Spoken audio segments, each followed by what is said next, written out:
Assalamualaikum warahmatullahi wabarakatuh, mahasiswa sekalian.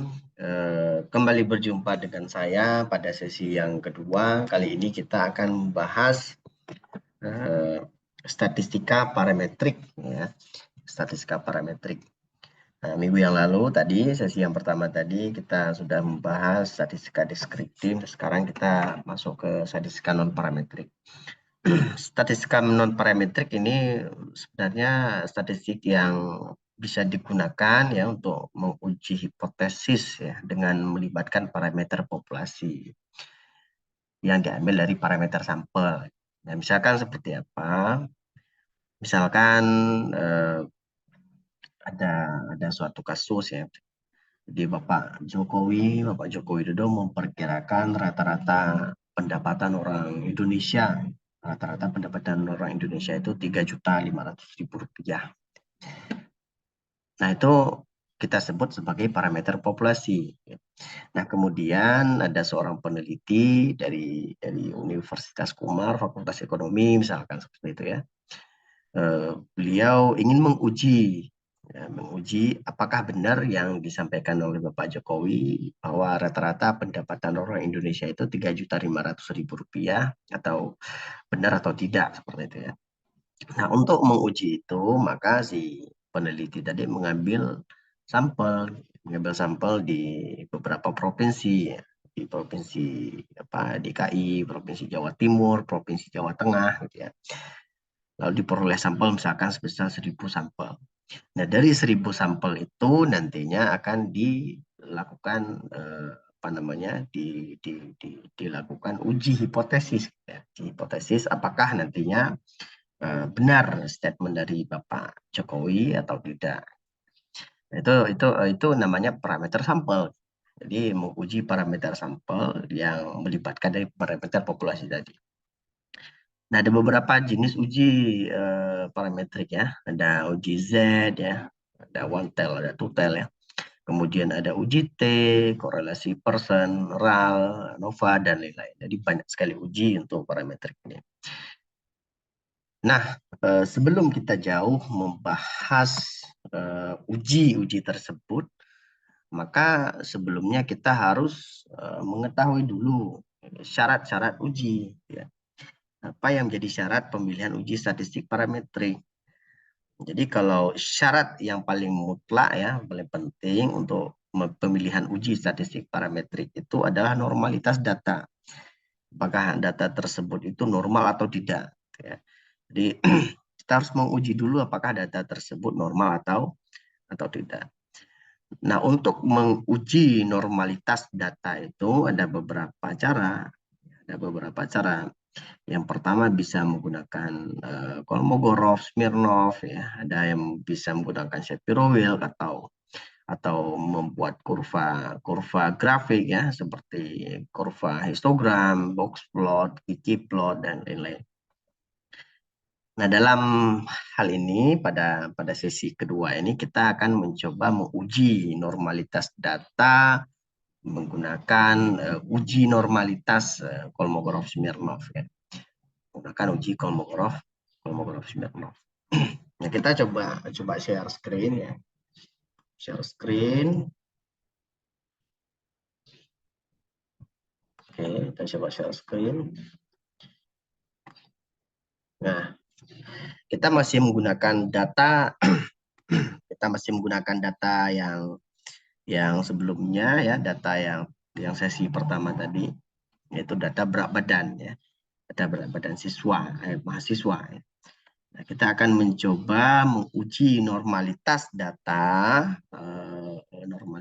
berdasarkan data yang kita tulis tadi. Nah, bagaimana caranya? Nah, cara yang pertama, tadi karena datanya sudah terisi, nah selanjutnya kita akan klik di bagian analyze ini. Klik bagian analyze lagi. Oke. Nah, sudah diklik lalu akan muncul seperti ini, lalu kita arahkan dia ke deskriptif statistik ya. Kita arahkan ke deskriptif statistik. Lalu tekan explore. Ini ada explore di sini. Kita klik explore ya. Nah, akan muncul seperti ini, kemudian masukkan nilainya ya, nilai berat badan ini ke bagian ke bagian dependent list ya, ke bagian dependent list. Nah, sesudah kita masukkan itu, lalu kita klik bagian plot. Klik bagian ini, bagian plot. Oke, kita klik bagian plot, lalu kita eh, klik ya atau centang normality plot with test ya, ini normality plot with test. Oke. Kita centang ya, kemudian kita klik continue ya, kita klik continue. Atau kalau mau menambahkan histogram, misalnya bisa juga ya. Kita coba nanti melihat histogram juga. Kemudian klik continue ya. Kita klik continue, kembali ke yang tadi, lalu kita klik OK. Nah, langsung muncul jawaban di sini. Ya. Lalu muncul jawaban, baru nanti kita kan ada muncul ya beberapa tabel. Namun yang paling penting kita lihat di sini itu bagian normality table ya. Yang pertama ada case processing summary ya. Di sini bisa kita lihat datanya itu ada 40 ya, dengan tidak ada yang missing 0%. Nah, kemudian deskriptif statistik ini ya, ini yang tadi. Jadi sebenarnya untuk melihat untuk melihat tendensi sentra dan ukuran dispersi bisa juga dengan cara explore tadi ya. Seperti ini caranya, sekalian gitu. Jadi tapi di sini tidak lengkap ya, tidak ada kuartil, kuartil 25, kuartil 50 nggak ada. Oke, kemudian kita langsung klik lihat di bagian test normality ya, tabel ini. Lalu apa yang bisa kita pelajari dari tabel ini?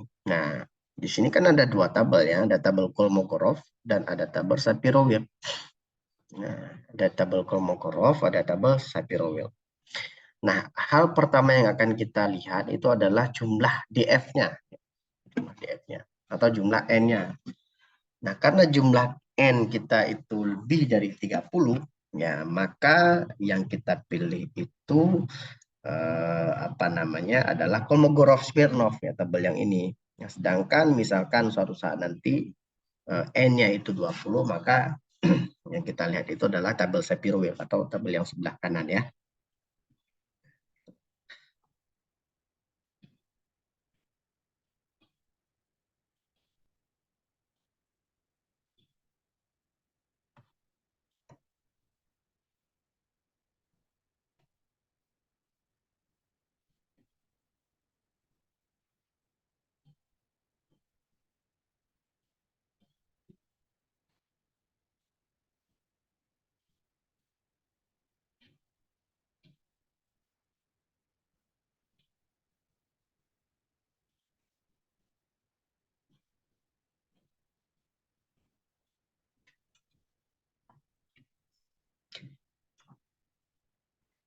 Oke, baiklah, sorry, saya lanjutkan ya. Nah, di sini datanya itu menunjukkan bahwa yang kita lihat itu adalah Kolmogorov-Smirnov tadi ya. Nah, karena kita lihat Kolmogorov-Smirnov, jadi selanjutnya kita lihat di SIG-nya, di bagian SIG-nya. Nah, SIG ini kan hasilnya 0,0000. 0,0000. Nah, bagaimana caranya? Kita bandingkan nilai alfa.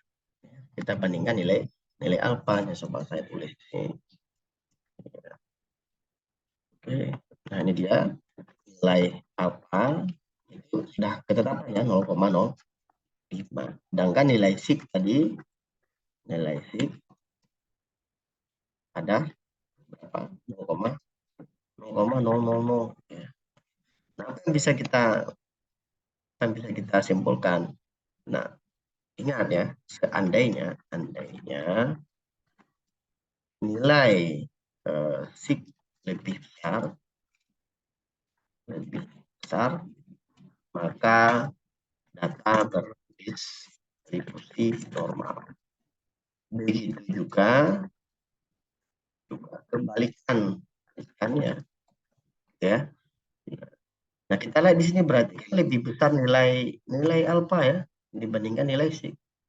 Nah, karena di sini karena ya nilai SIG lebih kecil ya, kecil dari alfa atau alfa lebih besar, alfa apa namanya, alfa lebih besar dibandingkan titik, maka data tidak berdistribusi normal. Ya. Nah itu dia hasilnya. Jadi berarti data ini tidak berdistribusi normal. Ya. Baik mahasiswa sekalian, saya kira cukup untuk pembahasan sesi kedua. Nanti kita lanjut ke sesi yang ketiga ya. Oh ya sebelumnya, jadi untuk pembahasannya berarti tinggal tabel ini aja nanti yang dibuat ya, tabel tes normality-nya, kemudian ditulis di kertas jawaban, lalu baru dibuat narasinya. Assalamualaikum warahmatullahi wabarakatuh.